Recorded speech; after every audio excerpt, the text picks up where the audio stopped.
vaksin COVID-19 di Indonesia pada penghujung 2020 menjadi harapan memulai tahun baru 2021 untuk segera mengakhiri pandemi di tanah air. Setelah dirundung semasa lebih dari 9 bulan, perlahan namun pasti pemerintah Indonesia semakin dekat dengan upaya vaksinasi. Dalam hal ini juga pemerintah Provinsi Sumatera Utara melalui Satgas COVID-19 untuk terus berupaya melakukan langkah-langkah mitigasi dan penanganan seoptimal mungkin agar virus corona ini tidak semakin menyebar dan membawa korban jiwa. Beragam pilihan kebijakan ditempuh untuk menghadang laju penyebaran. Nah, Pendengar Trijaya ingin mengetahui langkah-langkah yang diambil Satgas COVID-19 Provinsi Sumatera Utara untuk menekan penyebaran virus corona dan upaya edukasi akan pentingnya tindakan vaksinasi. Ikuti terus perbincangan kami selama 1 jam ke depan bersama saya Ami Maulidia dan juga narasumber yang sudah hadir. Di hadapan saya saat ini ada juru bicara Satgas Penanganan COVID-19 Sumatera Utara, Dr. Aris Sugaliansa. Selamat sore dokter, apa kabar? Selamat sore, baik. Alhamdulillah masih sehat. Alhamdulillah sehat ya dokter. Harus sehat nih kita semua ya. Amin ya. Tadi di narasi saya sudah menyebutkan soal vaksinasi nih dokter Aris. Tapi sebelum kita ke situ, kita ingin tahu dulu update ataupun perkembangan kondisi pandemi COVID-19 di Sumatera Utara sendiri ini seperti apa kondisinya? Apakah mengalami peningkatan atau mungkin sudah mengalami penurunan juga perbaikan ini dokter? Silakan.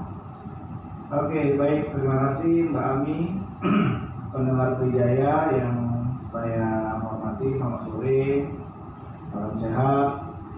Kami sampaikan bahwa hingga hari ini Satgas Penanganan COVID Pemerintah Provinsi Sumatera Utara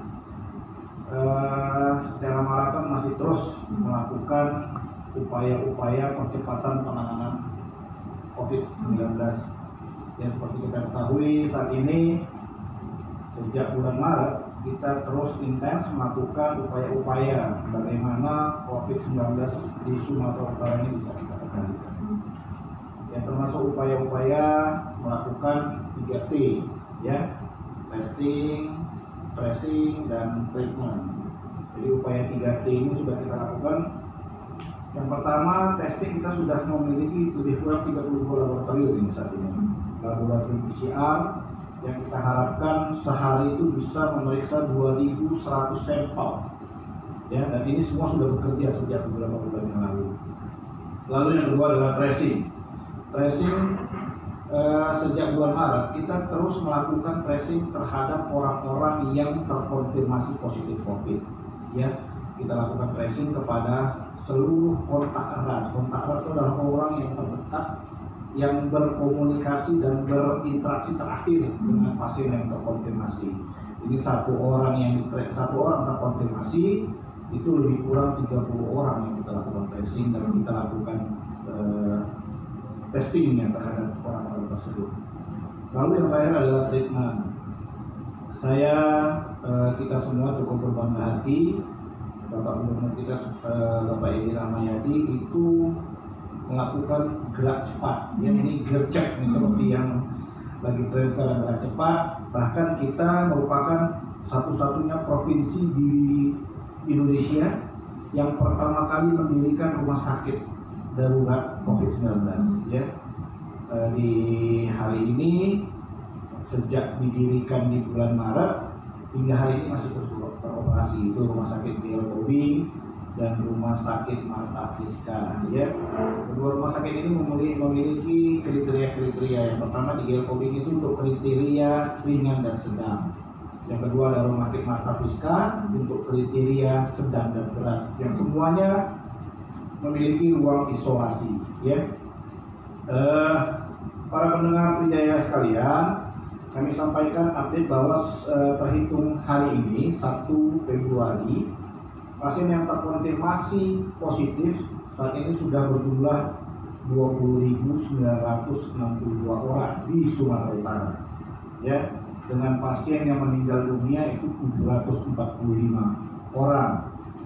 Sementara spesimen atau laboratorium yang sudah dilakukan sebanyak 296.613 spesimen yang terus secara update kita lakukan sistem pemeriksaan dan pelaporan. Dan kita melihat sekarang bahwa dari 33 kabupaten kota di Sumatera Utara, kita hanya memiliki satu daerah yang risiko tinggi, ya, yang zona merah kalau istilahnya dulu, yaitu Kota Medan. Lalu yang risiko sedang, orange, itu 26 kabupaten kota. Bahkan ada yang risiko rendah itu ada 3 kabupaten kota, bahkan ada daerah yang tidak ada kasus, ya. Itu di 3 kabupaten kota, semuanya berada di Kepulauan Nias. Saya pikir itu Mbak Ami sebagai update awal terkait dengan kondisi terakhir COVID-19 di Sumatera Utara. Oke, baik. Nah, tadi Dr. Aris sudah menyebutkan bahwa sudah melakukan 3T ya, untuk upaya pengendalian. Nah, apa saja upaya-upaya pengendalian lainnya dilakukan mungkin di Sumatera Utara sendiri ini? Apalagi mungkin kita melihat budaya orang Medan yang katanya sangat kental. Bagaimana tuh? Ya memang intinya adalah bagaimana kita mengedukasi masyarakat agar bisa mengubah perilaku, ya. Jadi untuk penanganan COVID yang cepat adalah bagaimana kita bisa berperilaku hidup bersih dan sehat. Ya, sekarang itu terkenal dengan istilah 5M, kalau dulu 3M, ya. Jadi untuk mencegah penanganan penyebaran COVID dengan cepat, yang perlu kita lakukan adalah 5M kalau sekarang, kalau dulu 3M. Jadi yang pertama adalah menggunakan masker, ya. Yang kedua mencuci tangan, yang ketiga menjaga jarak, yang keempat menghindari kerumunan, yang terakhir adalah mengurangi mobilitas kita di luar kalau tidak perlu. Saya pikir ini saja kalau memang bisa dilakukan dengan baik, mudah-mudahan penyebaran COVID ini bisa kita redam, minimal kita perlambat, ya. Nah, terkait dengan perubahan perilaku ini, nah kita ketahui bahwa Sumatera Utara lah, ya, bukan hanya Kota Medan, ini kan karakter masyarakatnya keras, ya, keras. Kalau kita ketahui dulu kalau kita main bola PSMS itu kalau nggak kalau nggak rap-rap istilahnya nggak seru, ya. Tapi begitulah masyarakat Medan, ya. Jadi karakter kita di Sumatera Utara keras dan tegas, sehingga untuk merubah perilaku menjadi yang selama ini orangnya cuek, terkesan emangnya itu siapa gitu, ini Medanku, seperti itu, ya kan, memang agak lambat. Tapi saya yakin ini bisa kita lakukan bersama-sama dengan upaya-upaya mengedepankan persuasif edukasi, ya. Jadi bagaimana kita secara persuasif terus menyampaikan kepada masyarakat agar gini loh, untuk penanganan COVID ini harus kita jalankan program seperti ini. Jadi masyarakat juga bisa paham, sehingga banyak orang yang bisa lebih cerdas dan bisa mengadopsi informasi ini kepada lingkungannya, jadi bisa lebih cepat penyampaian itu dengan baik. Saya pikir itu. Oke, baik.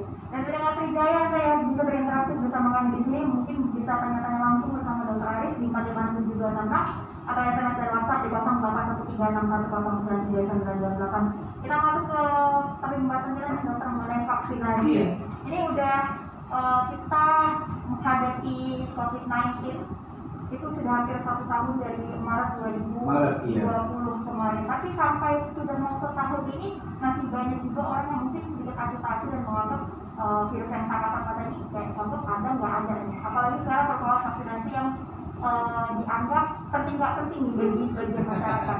Nah, seperti apa nih perkembangan vaksinasi untuk di Sumatera Utara sendiri, Dok?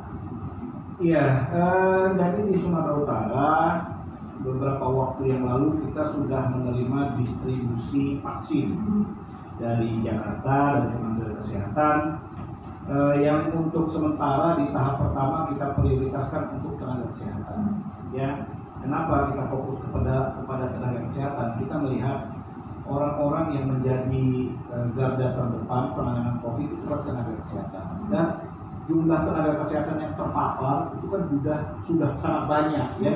Sehingga kita berharap jangan sampai kita kehabisan tentara, ya.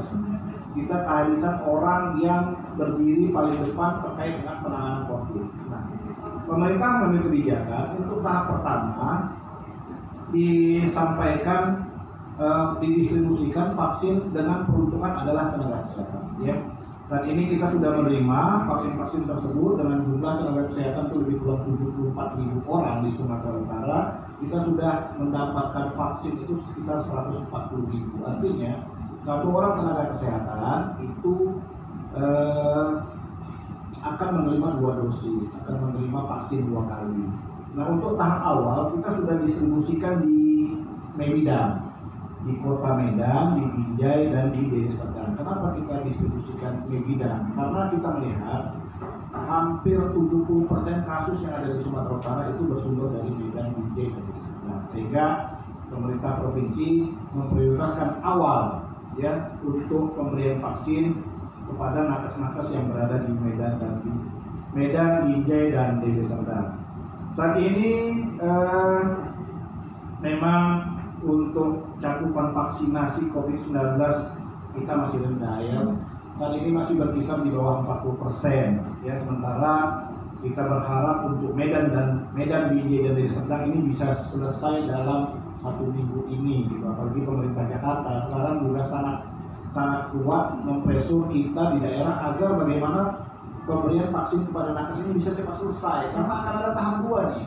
Tahap 2 itu ditujukan kepada TNI, Polri, ya, ASN, dan orang-orang yang selalu berinteraksi dengan masyarakat, ya. Jadi termasuk kawan-kawan di sini di media mungkin akan mendapat vaksin di tahap kedua. Jadi dengan catatan tahap pertama yang nakes ini bisa selesai.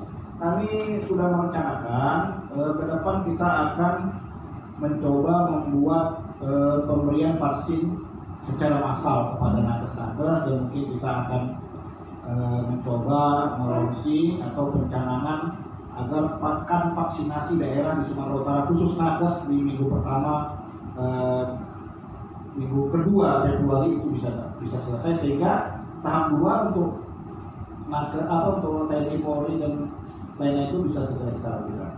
Oke, baik. Nah, ini masih banyak lagi yang akan kita tanya-tanya Dokter Aris. Pendengar kita harus dulu. Dokter Aris, kita break sebentar.